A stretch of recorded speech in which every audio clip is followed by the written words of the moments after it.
ask, what's the story of your food? You step back and think of a great story to tell about your food. And sometimes there are a lot of tools out there, online and digital technologies that can actually help your work a lot easier. So I guess it starts with honestly 0 pesos. So it's purely labor effort. So it's a starting point, creating a web page on top of a platform. As the business grows, you need professional advice on how to run the business, which makes our fashion business more of structured. Welcome to Globe My Business Academy. Today, I'd like to share with you tips and tricks on how to make your hotel a success. Part of the services we offer are travel business workshops as well, because we want to help travelpreneurs, aspiring travelpreneurs out there to start their own business. I guess the business taxes, right? Yeah. And then you have your withholding tax, which is basically you pay your withholding taxes on your behalf. Yeah. So,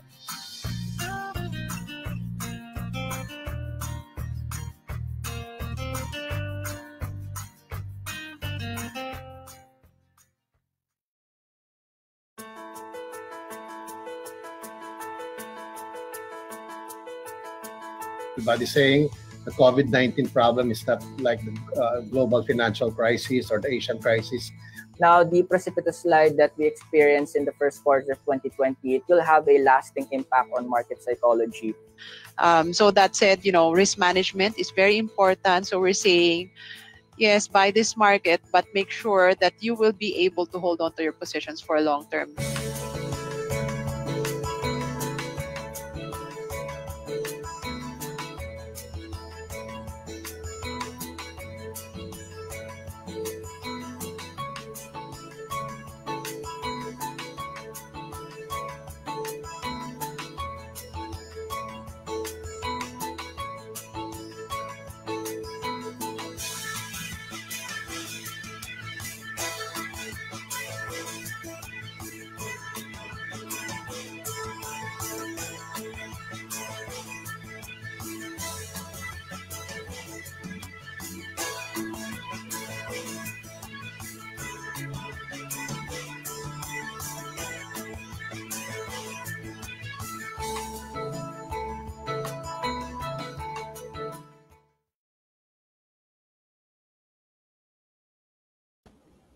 All right.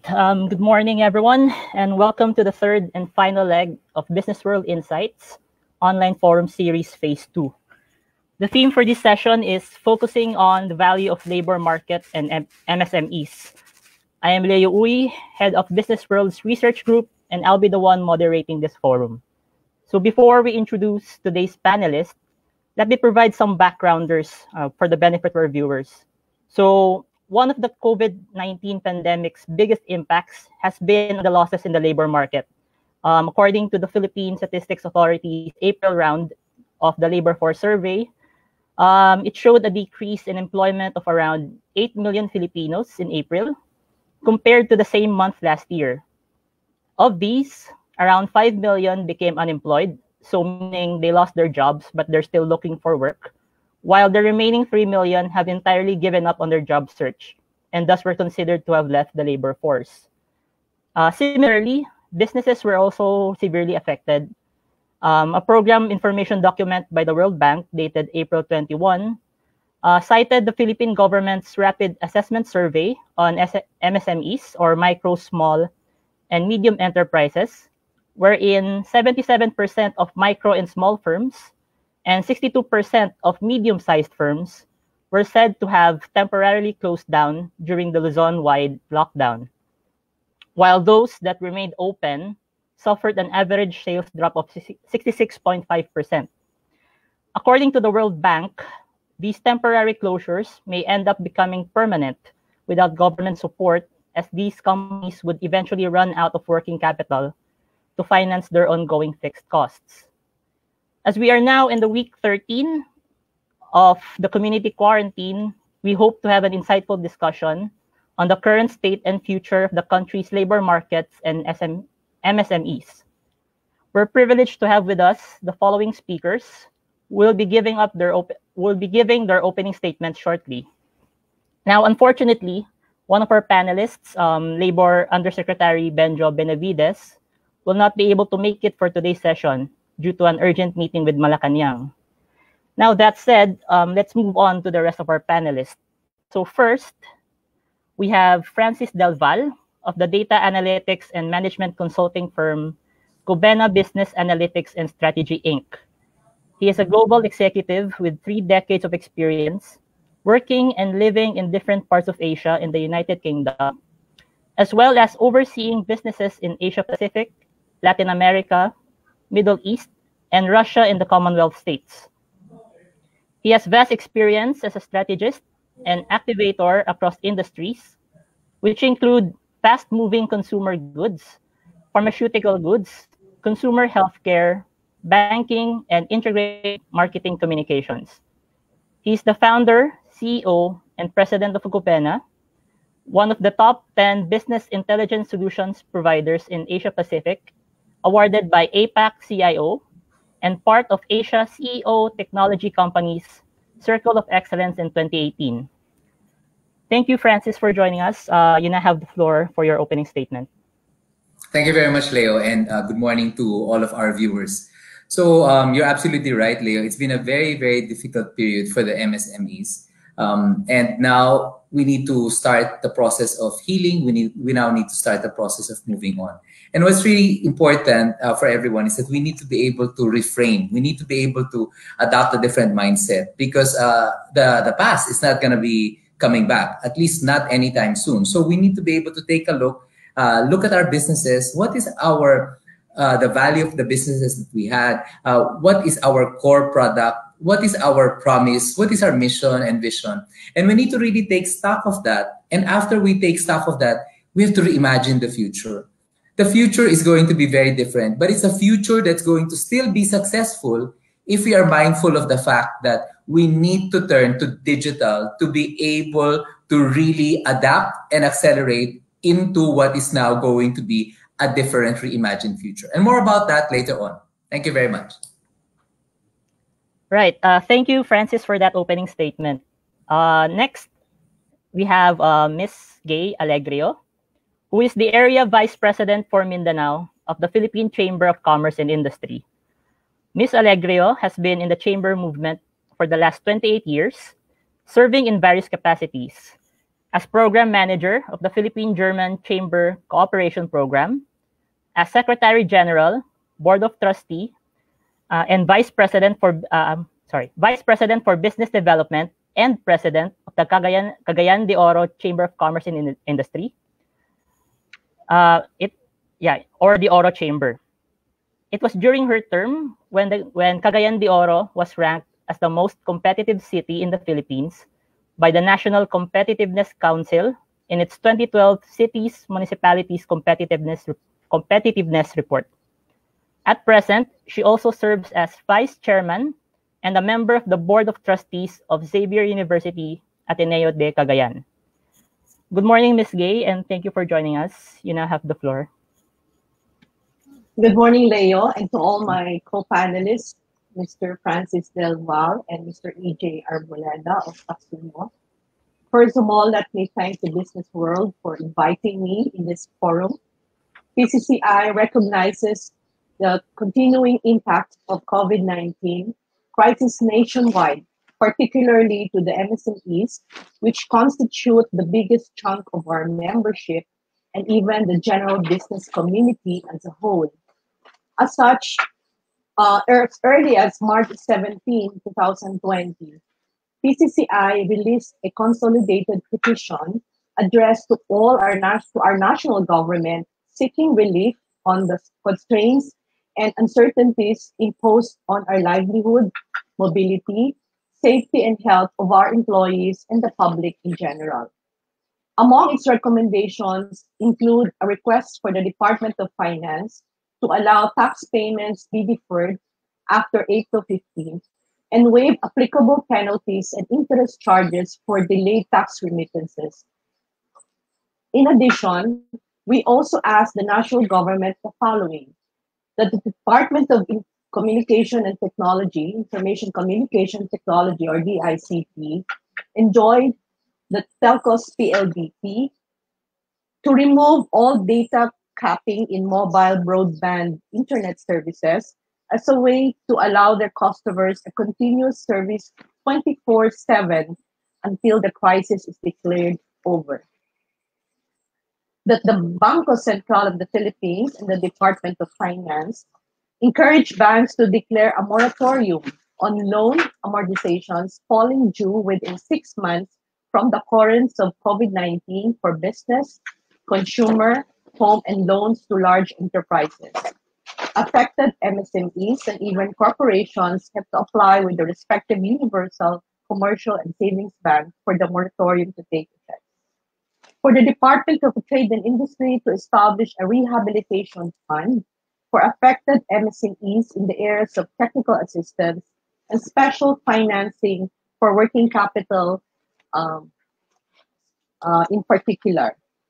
And also, the DTI encouraged small owners and management lessors to waive rentals for MSMEs during the period of the closure order. If not, grant a special arrangement in support to our MSMEs.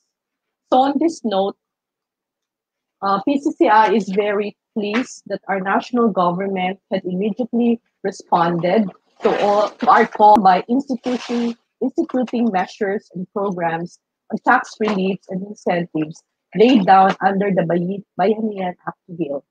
And moving forward on the road to recovery, the government's economic managers have put together a comprehensive set of fiscal and non-fiscal measures just to ensure the continued operations of the MSMEs nationwide. All right. Thank you, Ms. Gay, for that opening statement. Now, last but not least, we have EJ Arboleda. Now, EJ is the CEO of Taxumo, a Filipino fintech startup that automates tax compliance.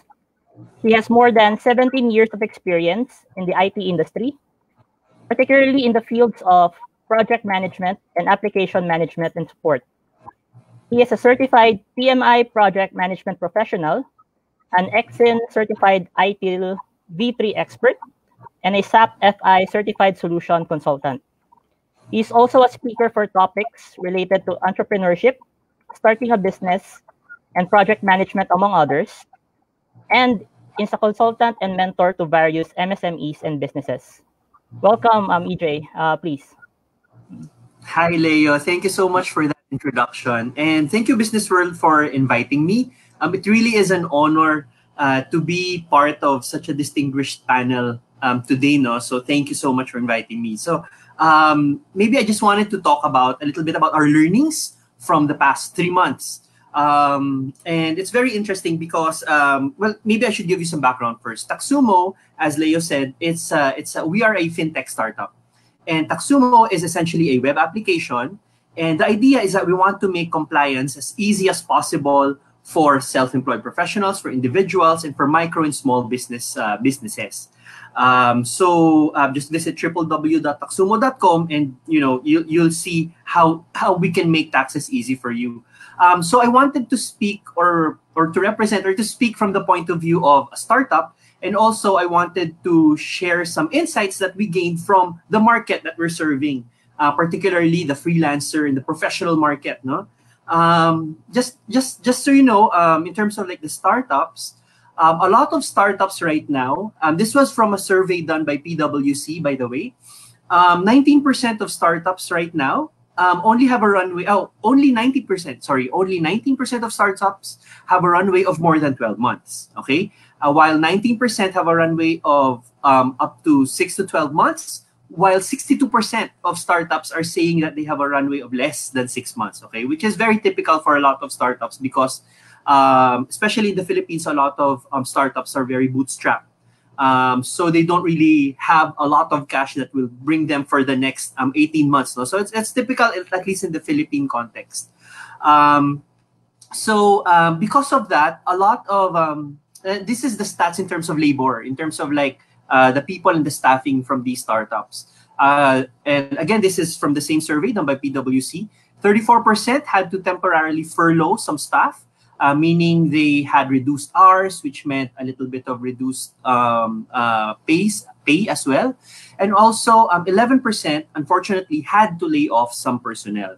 Now, the intent of this is really because you need cash reserves to make sure that your startup will survive whatever will happen in the next few months, because the next few months is really, really very, it's very different from the previous months, meaning that the things that you did before that work, they don't necessarily work now during these months. No, you have to look for that new formula to get to your goals, basically.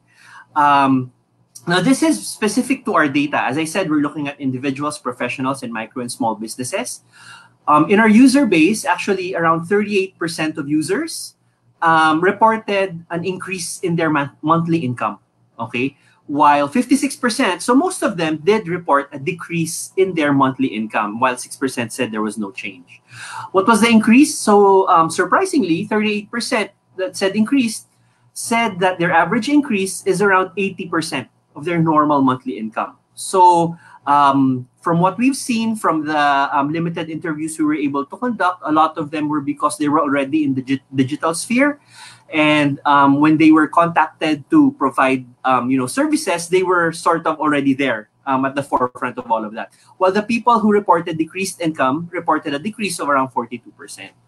Now, what's interesting is that I think a lot of people are getting, their minds are being open to digital and to like new solutions. Because at least in our case in Taxumo, we had an increase of 150% over the normal volume of monthly signups that we got before ECQ. So ECQ was really a big driver for people to try out new services online. Some other learnings, we saw that there were less expenses that people were entering, especially for rent. I think some services are, from what we've seen, the companies are reinvesting some of those savings into remote work support for their staff. And I think, people management-wise, a lot of businesses now require a framework that allows more autonomy. For example, OKRs, objectives and key results, or principle-based decision-making, because not being there, we took for granted the being co-located. There is a certain level of diligence and discipline that's brought about because your boss is right there. But now that everyone's working remotely, there has to be a new framework that allows for autonomous work. So those are my learnings. I hope that was helpful. Right. Thanks for that, EJ. So now that we're done introducing the panelists, now we can move on to the discussion. So to start things up, I would like to direct this question to Francis of Cobena. Now, Francis, in one of your reports, it noted a surge. It noted a surge in online searches when the pandemic and the community lockdowns started among businesses. Basically, the searches were more on what a lockdown is or what a quarantine is, as well as how to apply for calamity loans. Now, obviously, now MSMEs are going to be needing those loans, right, to be able to finance their fixed costs. But aside from that, what help do you think MSMEs need now in order for them to be able to ride out this pandemic? Right. So thank you very much for that, Leo. As I had mentioned earlier, what's really going to be key to being able to survive and thrive in this new normal, as everyone is calling it right now, it's really all about digital transformation. And I'm very glad that EJ already brought it up a while ago. Businesses that are digital are going to be more successful because they're going to be more productive, they're going to be more efficient, and they are going to be more profitable. Now, it's not just about the Philippines. This is, in fact, a global finding that no less than the United Nations had acknowledged in September when it issued a report on the value of digital in the global economy.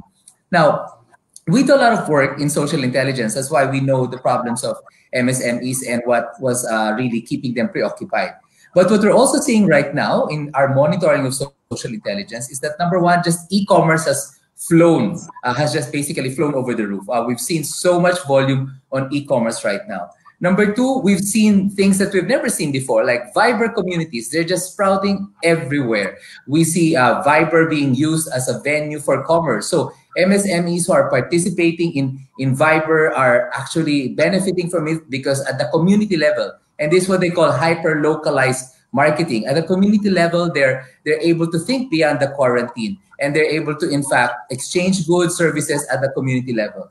What we're also seeing right now is that platforms like Instagram, people are publishing stuff on Instagram, and therefore, as a result of that, they're able to get a lot of followers, and there's a lot of commerce that is happening.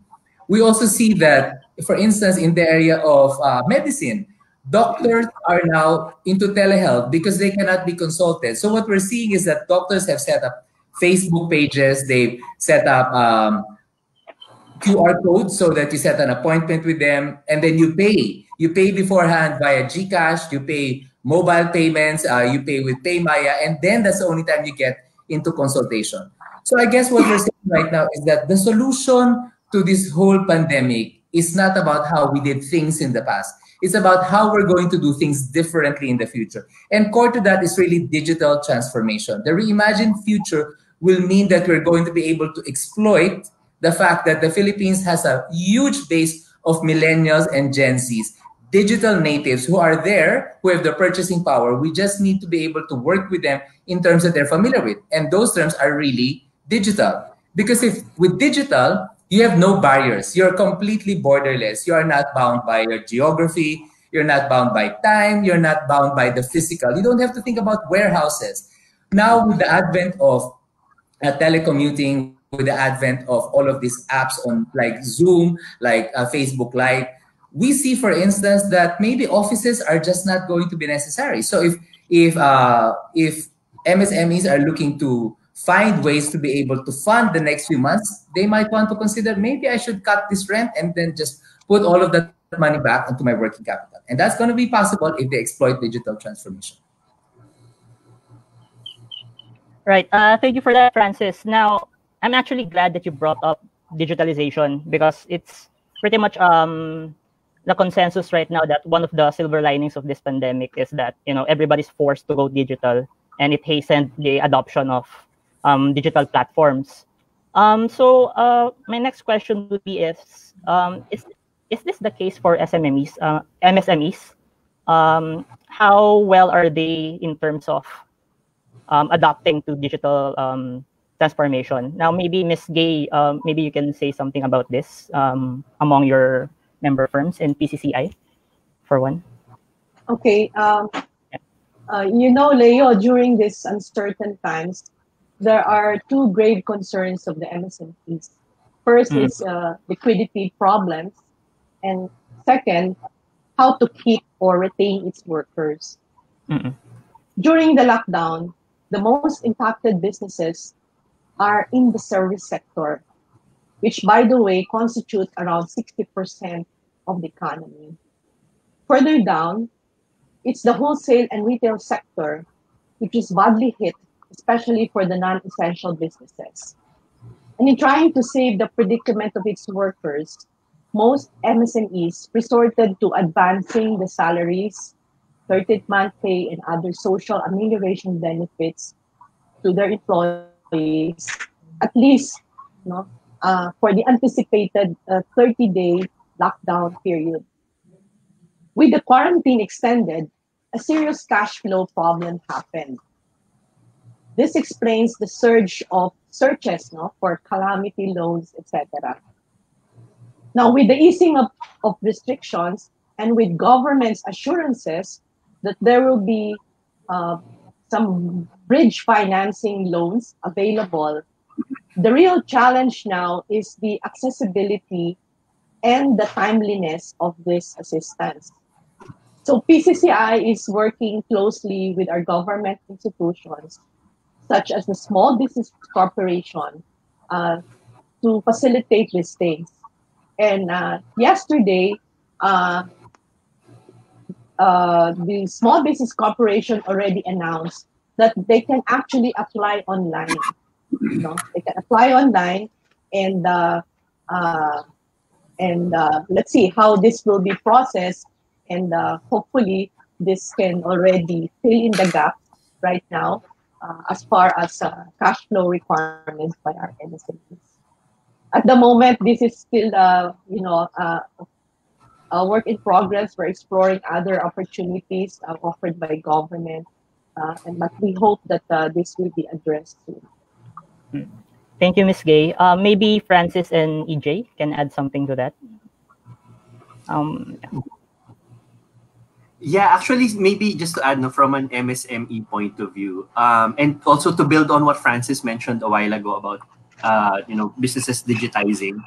I think a lot of people, a lot of businesses, there is incentive for them to digitize even before ECQ. Because, for example, if they would not need to handle cash, then recon would be a lot easier. There would be less, risk of theft from the till, basically from the POS, if there's no cash system. So, there are obvious advantages to being digital. I think what ECQ did that really helped MSMEs was that it forced the customers who normally would have not responded to such digital changes to now, try it out.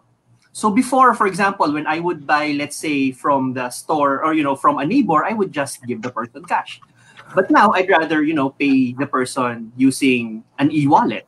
So, it's better for the seller because they're now able to reap the advantages of it being digital. So I think that's where the opportunity side of things are when it comes to like the ECQ, because people are willing to change their behavior, and we should, capitalize on that willingness right now. Yeah. Right. So, Leo, to your point, are MSMEs ready for digital transformation? The answer is probably it's mixed because based on all of the studies that we've been conducting, there are certain things that really get in the way.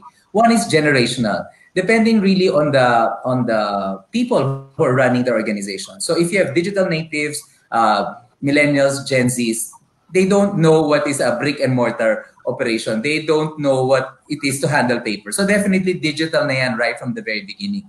But those who are, those businesses that are owned by the Gen X or 45 years old and above, digital is a totally new territory to them. They are digital migrants. They're just starting to learn about these things. So they don't necessarily know what it is to be digital. So that's number one.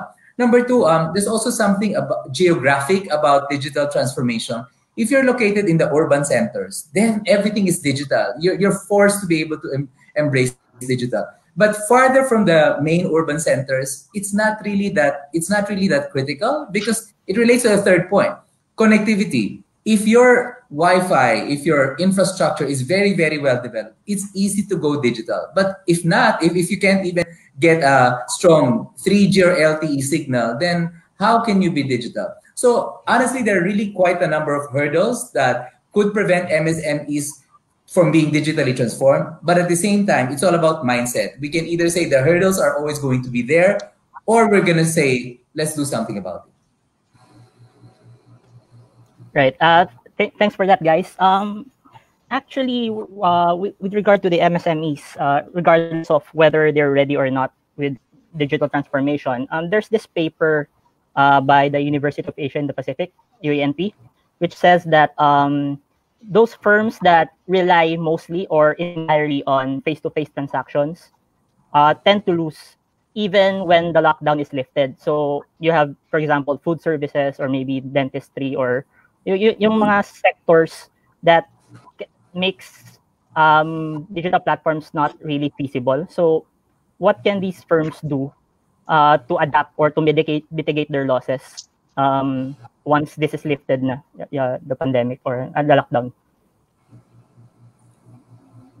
So siguro maybe I'll just start from the medical sector because you mentioned face-to-face, like mga dentists and doctors. So we've been studying that particular sector a lot. And it's really quite difficult, no? Kasi if you're a doctor, you have to now, your operating costs go up dramatically. You have to provide for PPEs, you have to provide for alcohol, and then after a particular consultation, you have to wipe down everything.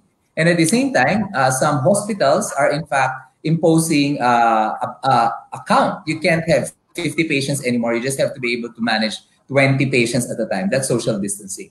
So if you really think about it, there are quite a number of constraints right now that will make face-to-face very difficult.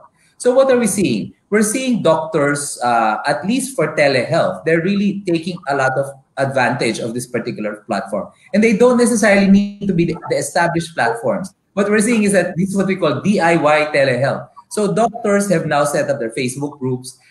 They've set up their QR codes. They now do consultations, Facebook Live. They also do a lot of phone calls. And that has really allowed them to stay in touch with their patients, be able to cater to their patients throughout this pandemic. On the other side, of course, if you're into the food business, you really, really just need to be able to take advantage of the delivery service. And anyone who's out there with a part of a Viber community, you have Instagram, or you're posting on Facebook with telephone numbers on how to contact you, you don't really need to leave home. You can have a very, very strong business from your kitchen. And all you need is to be in touch with the delivery service. Right. Maybe EJ and Miss Gay can add to that insight. Yeah, siguro for me, just to add on the medical aspect of things, no, because a lot of people that I speak to, they're surprised by the concept of telemedicine that Francis spoke about. But actually, there's a precedent. This was happening before pa ECQ. Mainly for OFWs. So OFWs, there were services for them where they could, speak to another Filipino, a Filipino doctor, and then they could describe their issues.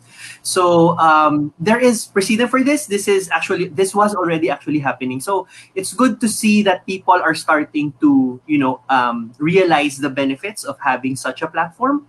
And they're now reapplying it to a different context, because the context before, it made sense for OFWs because they weren't in the Philippines. They didn't have access to a doctor that they would normally trust or they could easily speak to. But now, that context now also applies to like the normal Filipino stuck at home. You're now no longer able, or you don't want to go to the clinic or to the hospital anymore. So maybe, I think that's also one thing you can look at. What are the services or what are the strategies that were used before to reach out to people or to markets that were remote, and see whether those strategies are also strategies that you can also apply to your business. Right. Thank you for that, EJ. Yeah, I think it's something to ponder because, for one, there are really some businesses, for example, that is really having a hard time adjusting to the digital platform. Like, say, dentist, for example. So you have to buy for equipment. You have buy these safety tools for them to be able to do their business, because obviously it's not possible to conduct it online, right? For example. But okay, so let's move to the labor side of the discussion. So MSMEs are obviously being hit hard by this, but at the same time, you also have the labor market, so you have the workers. So, for example, this question is addressed to EJ. So I understand that your business, Tatsumo, caters to self-employed professionals, freelancers, and sole proprietors, right? So for their tax filing needs. So I just want to ask, basically, would you have any idea on how they're doing right now? So because when we talk about job losses, we usually think of wage workers. We usually think of family workers working in their own homes, but seldom is talked about self-employed professionals. And as a follow-up to that, I'd also like to know how this impacted your business, because you're catering to the majority of those people. Okay, thank you for that question, Leo. So first of all, for our market, so it's very interesting because as for the slide that I showed a while ago, around 40% did say that their businesses, their monthly income basically increased by an average of 80% because of ECQ. This means two things. Number one, there are businesses that are starting to realize the benefits of hiring or going with a freelancer instead.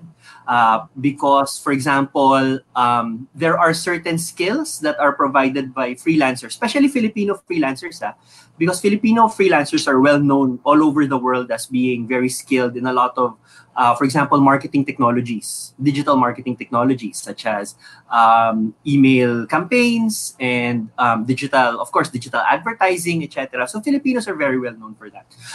So a lot of them are also finding that they're also starting to get clients locally, because before they would only, it's easier to like earn money from clients abroad. So it's a mix, because there were clients abroad that also closed their business or started to, furlough or retrench people. And, there were freelancers who were affected by that. But there was still opportunity for those freelancers because they were already used to working remotely. So they were able to easily adapt and look for new clients, so that was helpful. Also, a lot of the freelancers that we work with, they would have multiple clients. So the impact of like losing one client isn't as big as versus, you are employed, because you're basically all your eggs are not in one basket.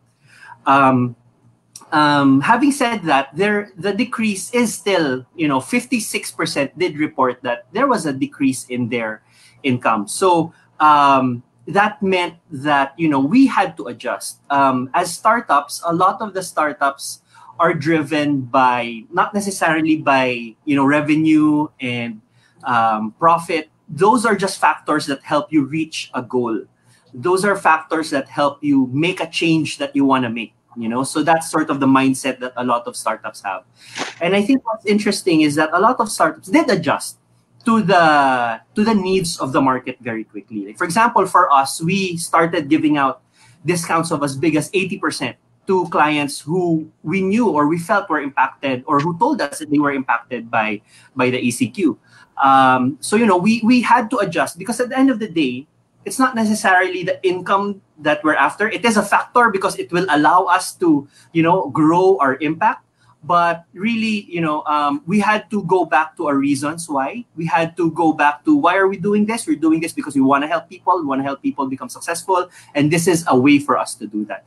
So I think that's an interesting point, because if you've been following a lot of startups, a lot of them did a lot of pivots, and a lot of that was driven by, because they didn't want to lose their people.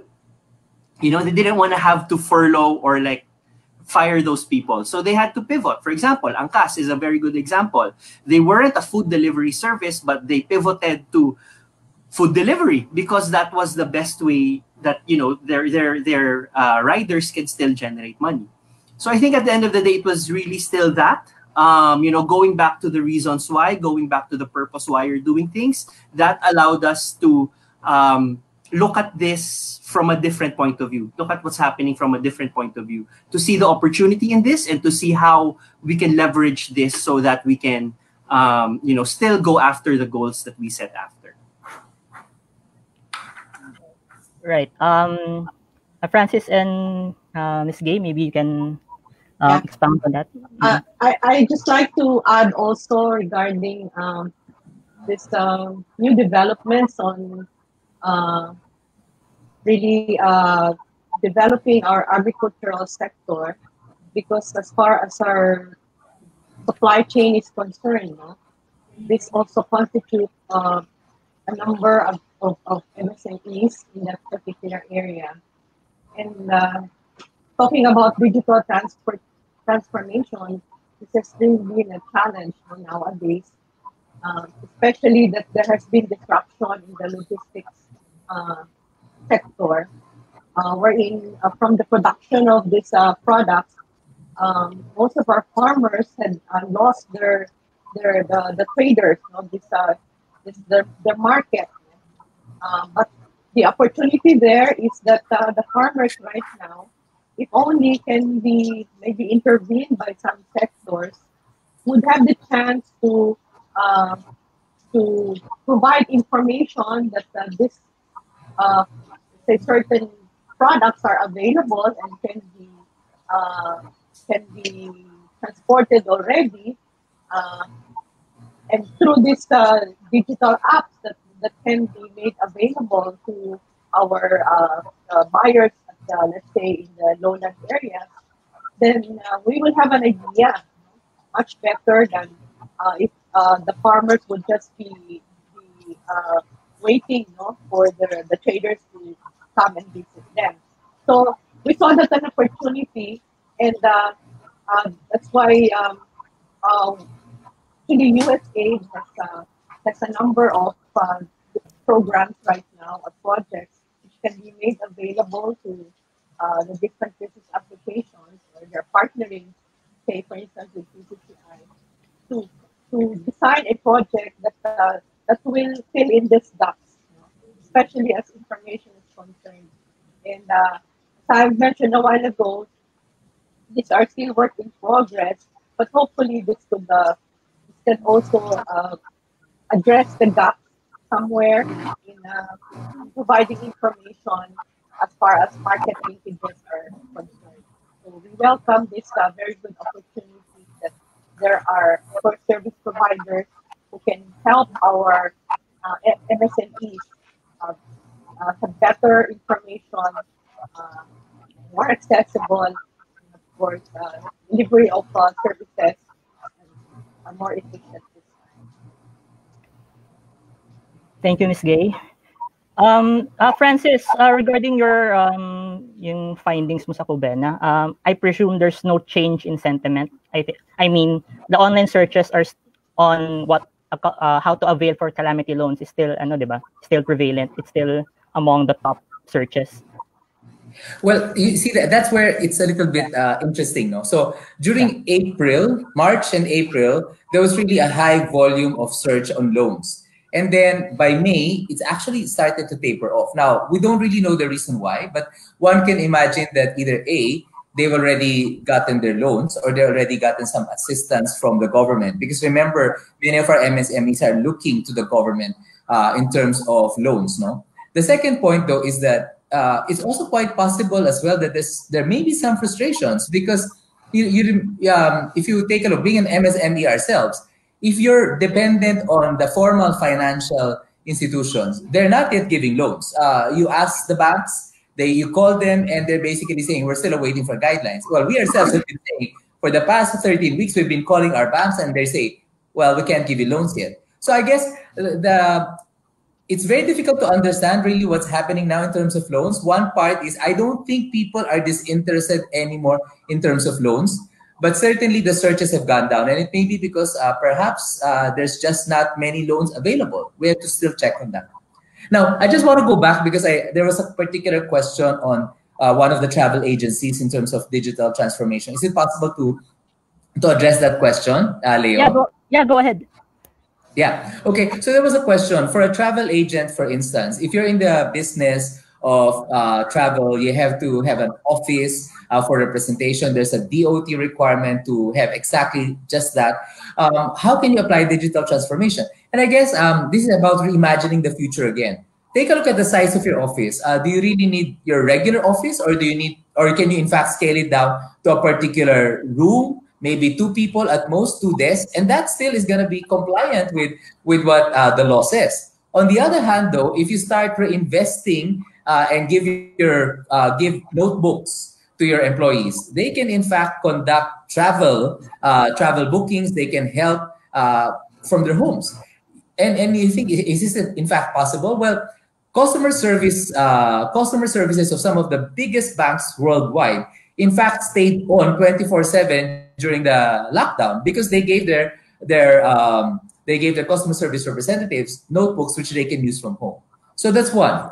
The advantage also of digital in the travel agency is that all of a sudden you're on 24/7. If you have a portal, if you have a Facebook, then basically hindi na maghihintay yung natawagan ka nung yung kliyente. They can basically just ask a question, and then even while you're asleep, you can log those questions. And third, really, you can take a look at chatbots. You know what was really quite impressive?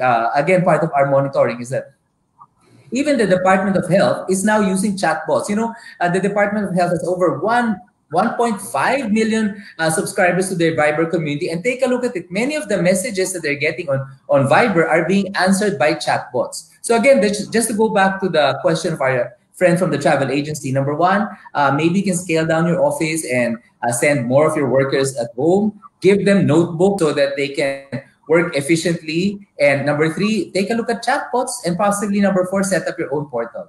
So these are probably some things that you can't do overnight very quickly, but they are just the right steps to be able to put you in the right direction to recovery. And maybe also just to add to what Francis said, no, because we have had certain sessions with travel agencies, and one thing that we believe is working for some of them is that they doubled down on their target market. They before kasi they would like send brochures to everyone, but now they realize that they don't, their market isn't really millennials, their market isn't really Gen Zers, because those kids are already booking their flights themselves, booking their tours themselves via Klook. So they're doing things themselves. So the travel agencies realized that their market was not everyone. Their market was, for example, families who wanted to make sure that everything was taken care of when they would go on vacation, for example, or for example like an older demographic. So I would advise that look at that particular market and see how can you service that market now, or how can you perhaps look at what are the unique needs of that market. How can you make sure that what you're offering is something that appeals specifically to them? Because I think there's still that market that not necessarily won't convert, but rather would still want someone to handle everything, and I think there's still a market for that. Yeah. Right. Thank you for that, EJ and Francis. So regardless of the challenges, so it seems that we're going to be experiencing these kinds of challenges in the long term. But actually, I just want to share with you the PSA data that was just released a few hours ago. So with trade, you have a 50.8% decline in exports in April, as well as a 65.3% decline in imports in April. So that's obviously those MSMEs that export goods are among those that were affected, right? So on top of that, along with the first quarter contraction in GDP, the millions of jobs lost as reported in the labor force survey. My question now is, this is just for everyone. So how long do you think it would take for us to go back to the pre-COVID-19 levels in terms of employment, in terms of MSMEs, normalizing their earnings? How long would it take for us to do that? I may ask. Yeah, siguro I'll go first. Honestly, Leo, it's anybody's guess right now. If you take a look at the different forecasts, they're talking about different shapes of recovery. Some are going to say it's going to be very deep and it's going to be protracted. But at the same time, others are saying, well, NEDA, for instance, says it's a U recovery, that once we hit bottom, we're going to start rising very quickly. And then afterwards, bouncing back is going to happen. And many are even saying 2021 is going to be a very, very exciting year. Now, no one can really say, but just some very important things to bear in mind. We are a consumption-driven economy. 70% of our GDP is consumption. We basically, and I always joke about this, we basically eat our way to economic prosperity. So if you take a look at it, once we are slowly emerging out of the lockdown and people are starting to buy goods and services, this will certainly precipitate economic recovery. And on the word and services, 60% of the income are service driven. So that's why we need people to get back into jobs already. We need to be able to open up the service industry, because today, if you're in the service industry, if you get a certain tip, then in the evening, you can bring home donuts. You can bring home fast food to your family. Unless we start getting to that point where the service industry goes back to a situation where they can now take on more clients, whether those are the spas, those are the barber shops, those are the food industry, recovery will be slow. But I'm really very encouraged that the IATF, that DOLE are really starting to look at this particular area, because services is a very, very critical component of what drives the economy. Right, EJ and Miss Gay, maybe you can add something to that insight. So just to add to what Francis said, no, I think the bounce back that people are expecting, it won't be because things are back to normal, it will be because there are new business models being used, because there are new behaviors that are being capitalized on. Basically, we'll probably reach the same levels, but what it looks like will be totally different. And I think just to build on what Francis said about the service economy, I think it's very important that we also focus on the education of a lot of our workforce and, of course, our children. Because we have to make sure that they are going to be ready for this new economy, for a digital economy. Now, how do we do that given the constraints of our education budgets and all of those concerns? Those are things that will seriously need to be looked at, because I think for us to be successful, the Philippines will need. I would really love for the Philippines to really embrace being a service-based economy, because we have shown that we can do that. We're very good at service. We're very good at English, so we can service anyone in the world basically because of these skills. So but we do need to make sure that people are prepared for that type of environment. What's good is that I've seen there are some efforts from DTI also, wherein they are looking for ano ba yung dapat na, or what are the points or new skills that they should roll out so that workers are re-educated in this new normal. So that's important.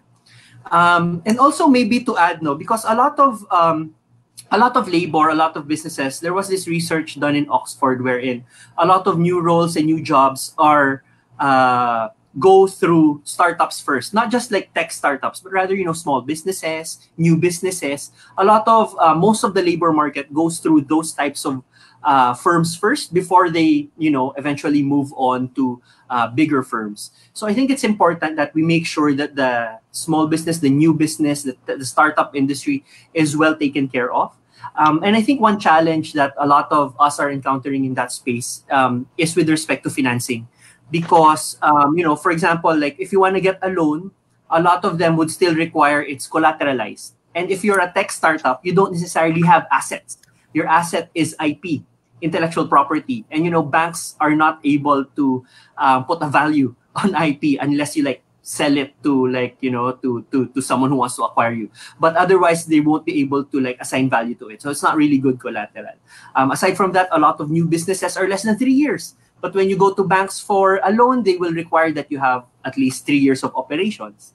So, it's very difficult for a lot of new businesses, small businesses, and startups to get financing at this point. And I think that's where a lot of the help, I think that's also something that the government will want to look at, or I would encourage the government to look at, because it's very important to still make sure that that's still a vibrant part of the economy. Right. Thank you, EJ. Yeah. Miss, sure. Miss Gay. At the ground level,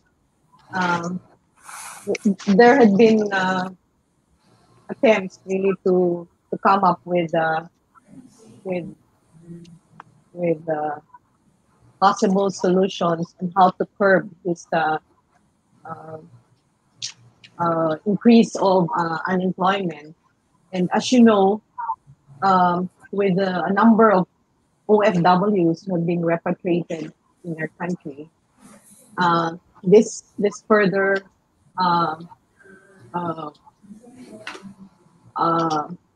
reduces the chance of our existing workers in the area to get or to be employed again in their respective companies. But the thing here is there is another silver lining which we can see with the government's trust right now for developing also the manufacturing sector, especially in producing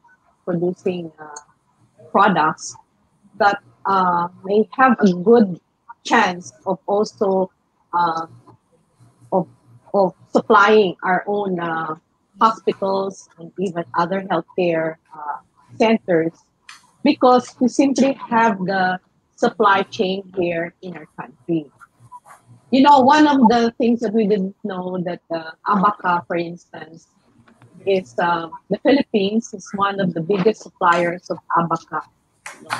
But we don't export. We export rather this product as a raw material. It goes back to us in the form of a face mask.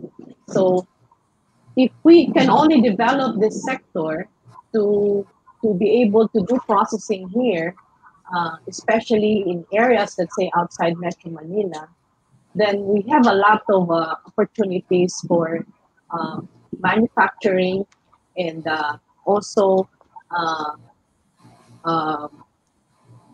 uh, employing also these OFWs who most likely have the skills also on that have been acquired as they work in those countries. So these are some of the opportunities, at least to balance off this unemployment problem. But really, there honestly, I cannot really foresee a, a bouncing back of immediately by the MSMEs for the next 2 years, simply because we're all adjusting again to this transition of this new normal environment, and therefore, uh, it might take some time to be able to really understand the dynamics of the business models that would really make us survive and and and also continue our operations. And that's why I still go for uh, uh, what is really more collaboration really with the government and even with the local government on things that can be done at the local level just to arrest this rising number of unemployed persons.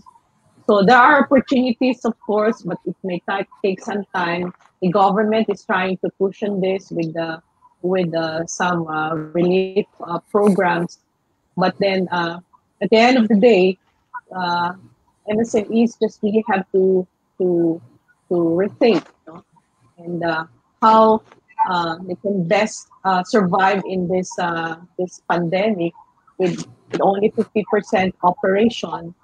And maybe it's really time to diversify.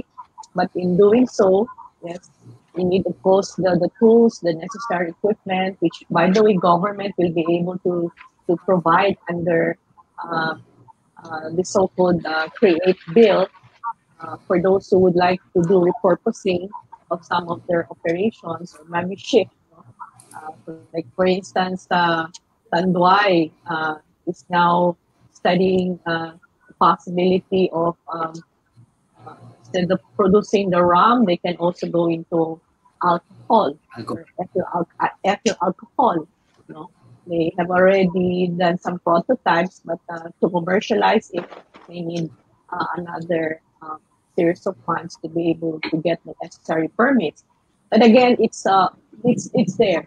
But I think as far as the labor sector is concerned, um,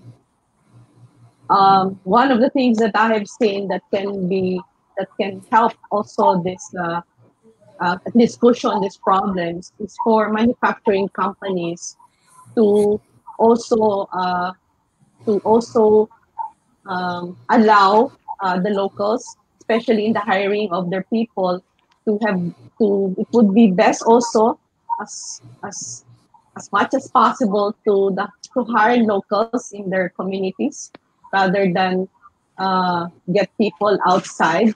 But of course, it's a question of again of availability of skills. So that's where again our institution should make sure that we have the ready uh, workers that are will be able to work for or operate in the way we want our business to continue.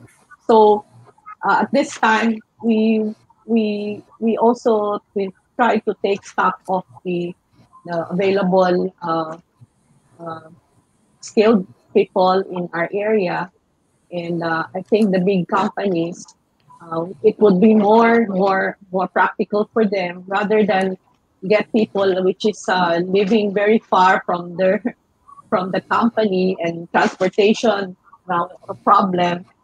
So it makes sense in that. All right. Thank you for that, Miss Gay.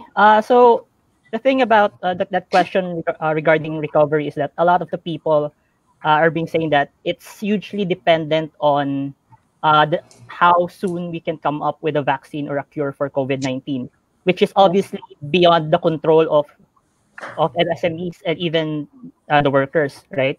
So that said, so admittedly, MSMEs are the hardest hit, have been the hardest hit during this crisis. So the question is, this is addressed to everyone. Can you prescribe a practical checklist for MSME owners scrounging for ways to survive and hopefully move forward? And what should their roadmap look like? Maybe I'll start on that one. I think we really need to go through a thought process. We really need to examine why did we start the business to begin with. This is core to the argument, Leo. Kasi for an MSME, for an entrepreneur, there was really a lot of passion that went into starting that business. And now, all of a sudden, all of your dreams, you're confronted by the fact that you will lose everything that you've worked hard for. And therefore, you need to ask yourself, what spurred you to create that business to begin with?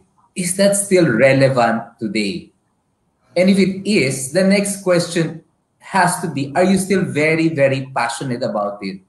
Because if it's relevant, if it's passion, and you're passionate about it, then you need to think, what is the different model by which I can deliver the same product or service?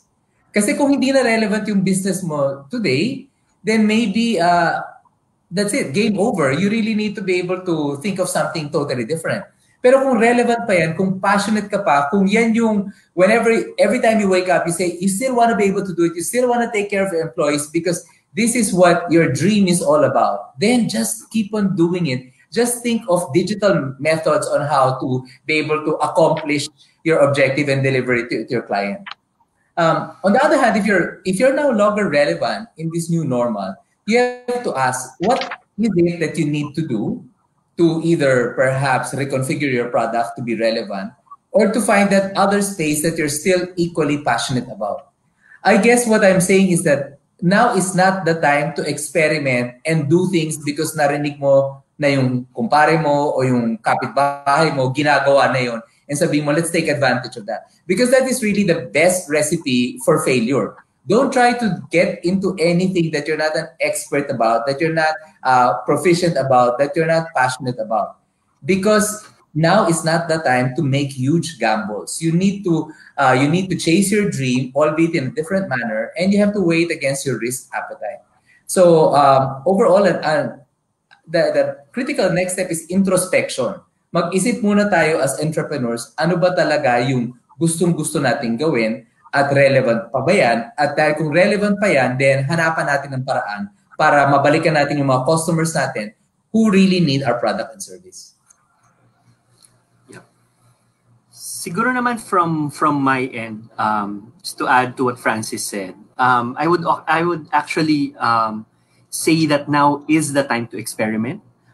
Mainly because now is the time that you want to find who your market is. You want to find the market that you serviced before. Are they still the people that need your service?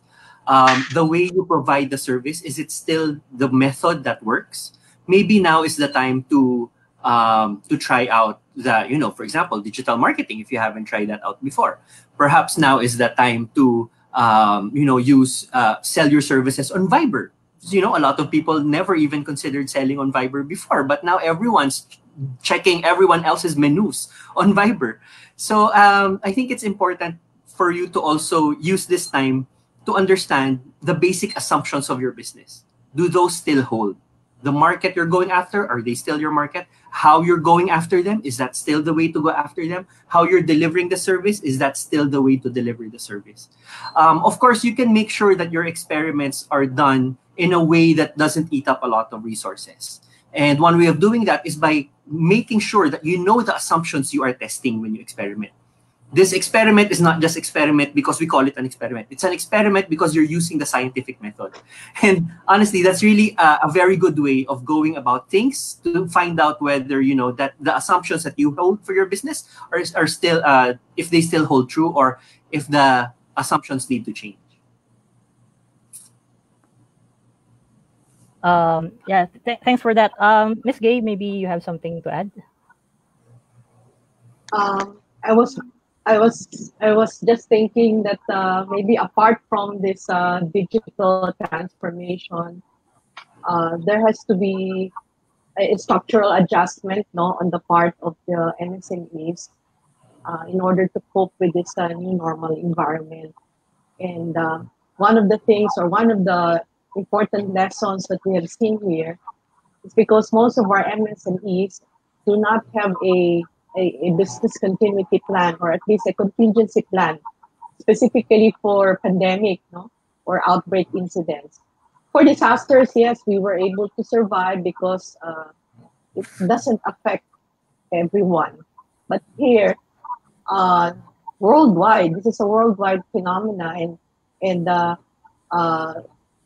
we can only, you know, say that this time we really need to prepare. And the business continuity plan should cover really a risk assessment of your supply chain, including the workforce that are critical, no, for your continued operation. And then you have to look at the logistics, of course, and the financial resources needed to support at least a short to medium-term disruption. And more importantly, compliance to the health and safety standards that will protect our employees and our customers.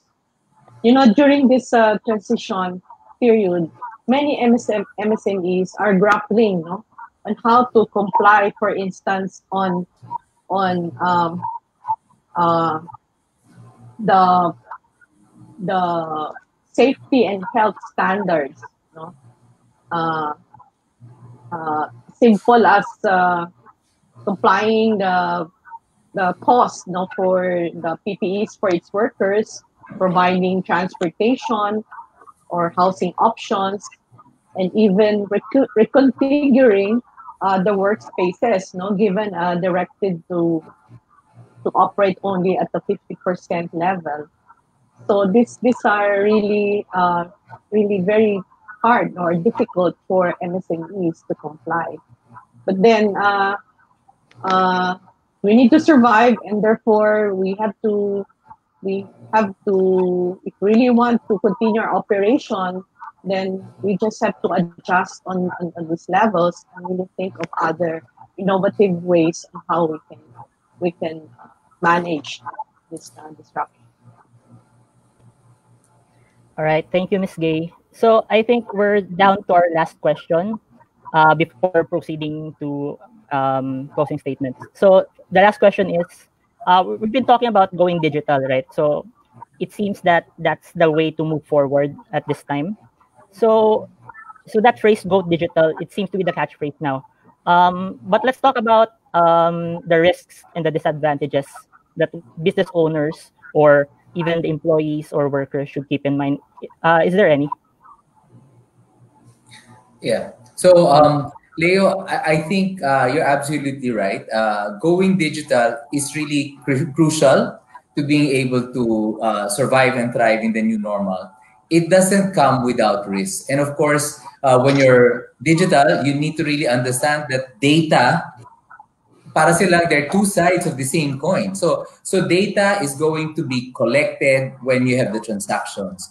You're going to have to store the data. You're going to be able to have to analyze the data. And with it come many, many risks. So number one, are you compliant in terms of the Privacy Act of the Philippines? Number two, is your network secure? Number three, do you have the people who are capable of supporting your network? Are you on the cloud versus are you on your premise or inside your office? So there are many things to take into consideration. Now the good news is you don't have to try and solve all of those things on your own. there are many organizations out there that can support, and there are many experts. And in fact, even in the education and just how to go digital, there's so many articles on Google.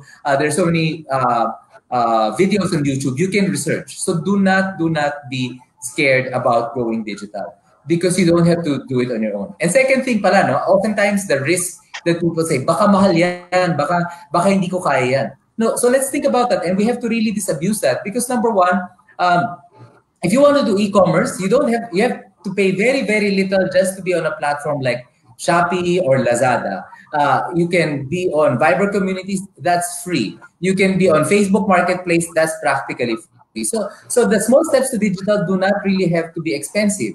There are also organizations that offer as a service. So that means para kang umuupa. You don't have to be able to put up large amounts of capital at the beginning. You just pace your investment. So as you succeed as a business, then the amount of money that goes into it is proportionally increasing. So the important thing is, let's not think about the barriers to being able to go digital. Let's take a look at what are the opportunities that are available once we've crossed that hurdle and embraced digital fully in our business. Yeah, and one way of like mitigating the risk, I think, if you want to go digital, is don't go digital just because people are saying to go digital. You have to understand what are the parts of your business, and what are the parts of your business that would probably be better if there was an automated way of doing it. Think of it that way. Like, remove the label of digital, because sometimes, people's minds shut down because, oh, wala akong alam sa computer. I won't even bother, So don't think about it that way. For example, let's say you're selling stuff on Viber right now, and you're getting questions. The questions mapapansin nyo, they're gonna be repeating. They're gonna be the same questions over and over again. Okay? So you think, oh, is there a way for me so that automatic nang may sumasagot? Kasi paulit-ulit naman eh. Then you can explore, oh, chatbots pala is a possible solution for that. Gets nyo? So don't go into digital because people are saying go into digital. Go into digital because it makes sense in the context of your business. There are certain parts of your business wherein automating that part will be easier for you. Then, adopt that. Don't you don't need naman to go all big bang. It's one big investment. We are now a digital bank. You don't need to do that. Just understand what are the parts of your process and then ease into it. And that way you can also mitigate the risk as they arise.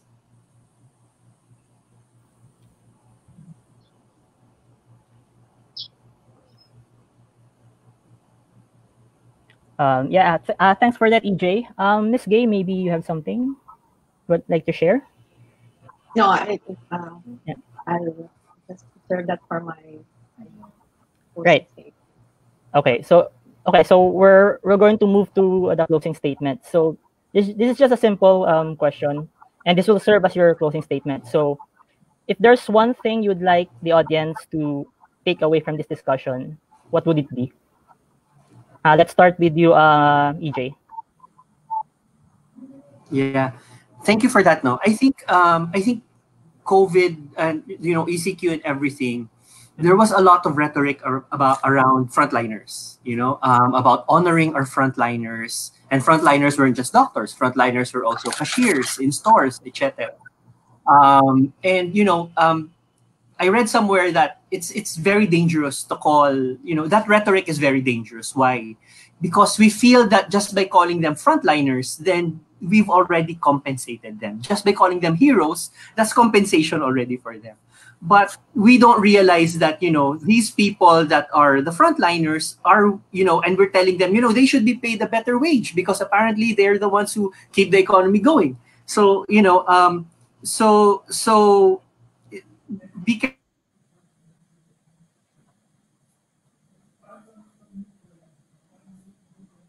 EJ, you there? Yeah, maybe let's move on na lang to Miss Gay. Maybe we can go back na lang to EJ after our... Digital glitch. Yeah. Anyway, as I was stating a while ago about this structural transformations, one of the key things that we're doing right now with PCCI is to be engaged, at the regional and local level in coming up with the recovery or rehabilitation plans. Because we cannot deal on a per enterprise level the problems of each company. So we had to look at the sector.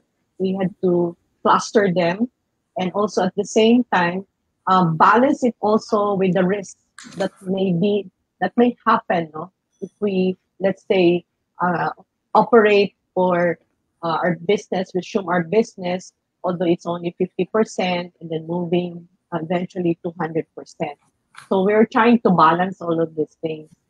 Now, on the economic sector, yes, we are very cognizant of this fact that the risk of more people getting or losing their jobs is there. But then we look at, again, as I've said, the opportunities available in the area, which can be optimized, especially if there are resources available. In our case here in Mindanao, we have a number of agricultural and also industrial commodities which can be processed to be able to address also our healthcare concerns, and of course to establish food security.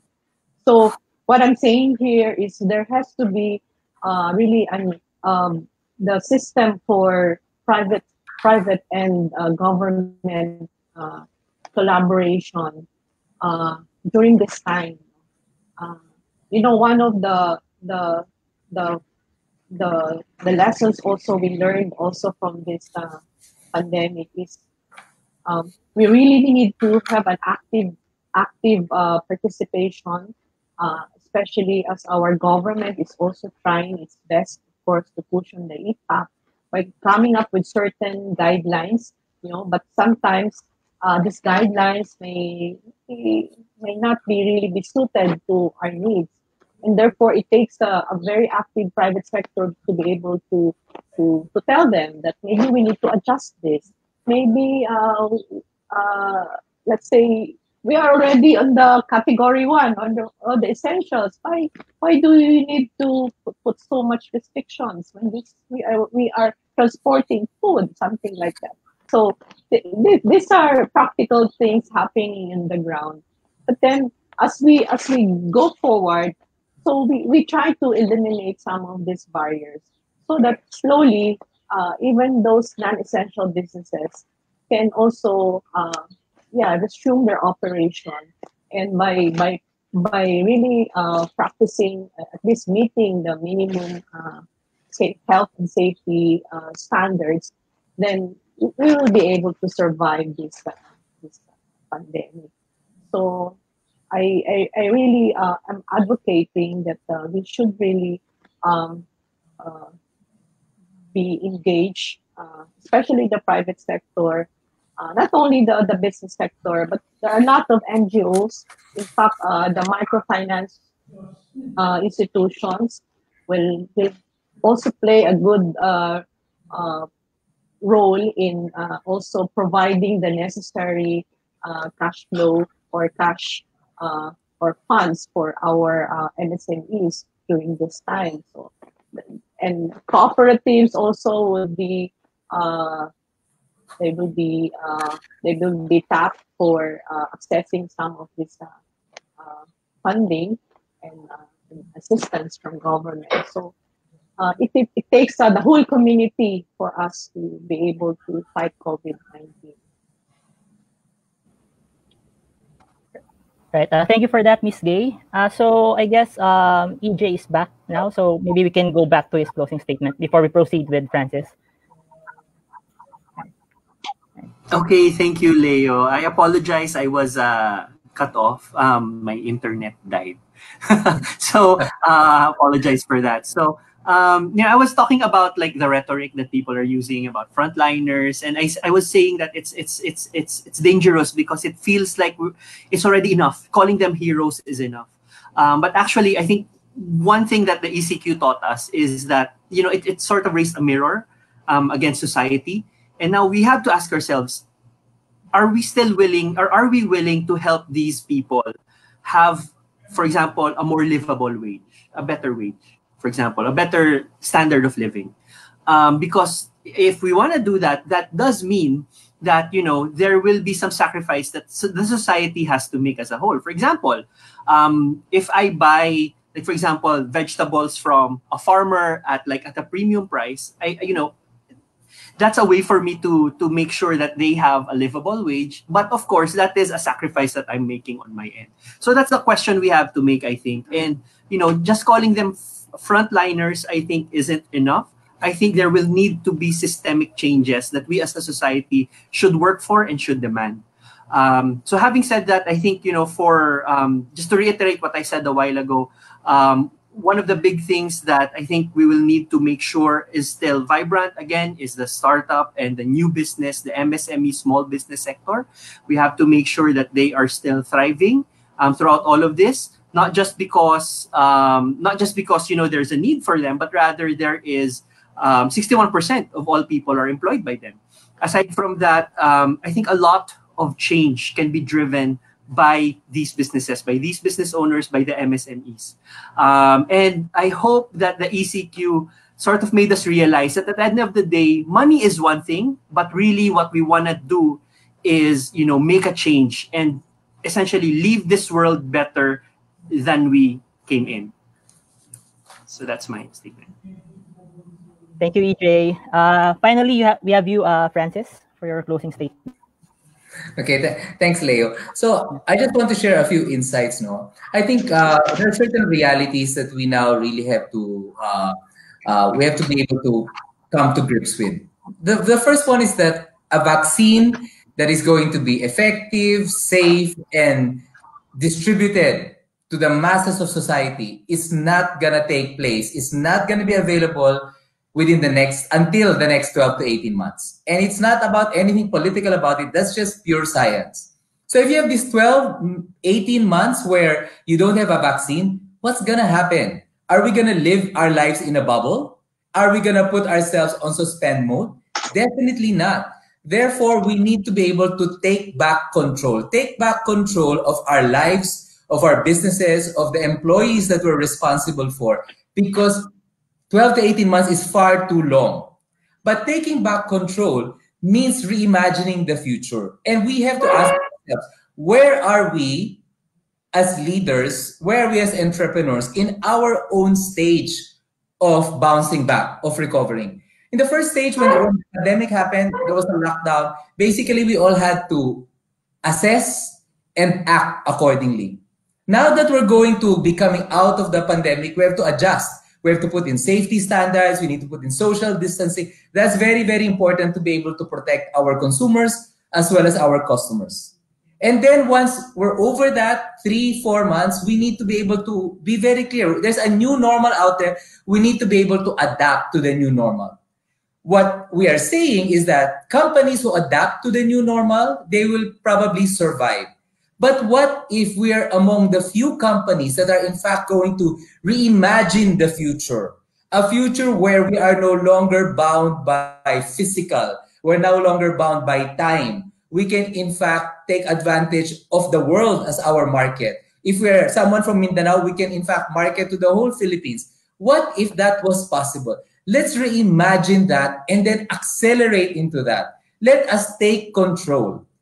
What we cannot do right now is to delay. The important thing is that this pandemic can either bring out the worst in us or it can bring out the best in us. The best in us because our businesses are too important, because there are a lot of people who depend on our business. And therefore, we need to focus. What is the future going to look like if we reimagine and accelerate into the future using the power of digital technology? That's all. Thank you very much. Thanks, Francis. So yeah, that pretty much wraps it up. So this session concludes the phase 2 of BusinessWorld Insights, an online forum series with the theme "Winning the Fight: COVID-19 Lessons."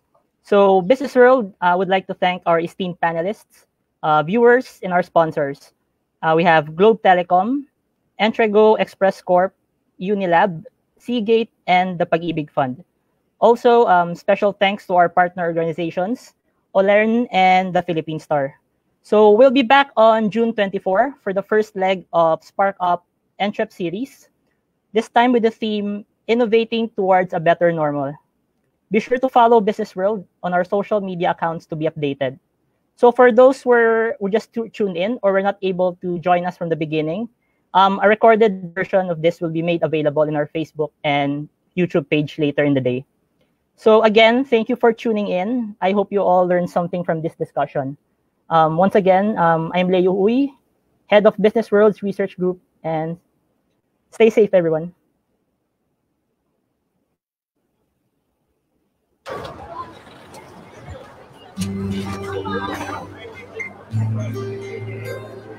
Mwah! To all my followers, Tanya here on another nature trip.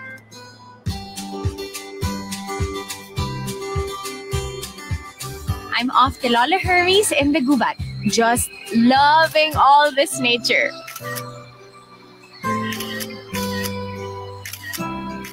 Tanya, you're on fire!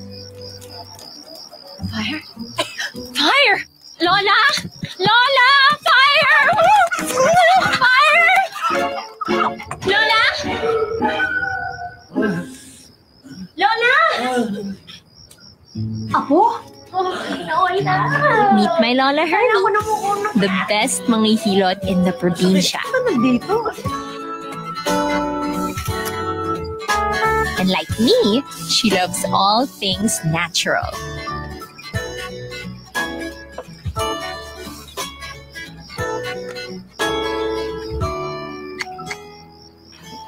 What's this one, Lola? Malunggay oil ako para sa kutis. And for the cuties, like Hermie, like Tanya. Hermie, Tanya? Passion Project Step 1. Develop fabulous product. Step 2. Go all out. Yes!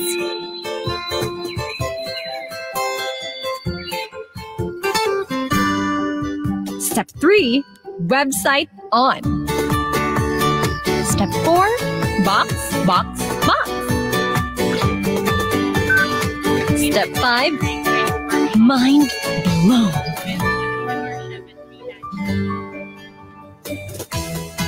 Step 6. Shout out. And last but not least, inhale. Excited much? Mano ka talaga sa akin. For the cuties, Lola? For the cuties, Ira!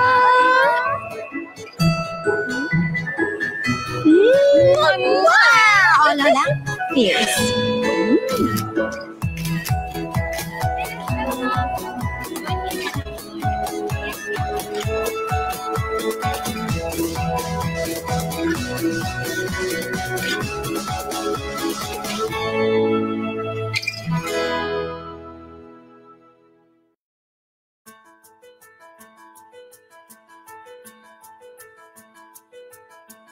Everybody's saying the COVID-19 problem is not like the global financial crisis or the Asian crisis.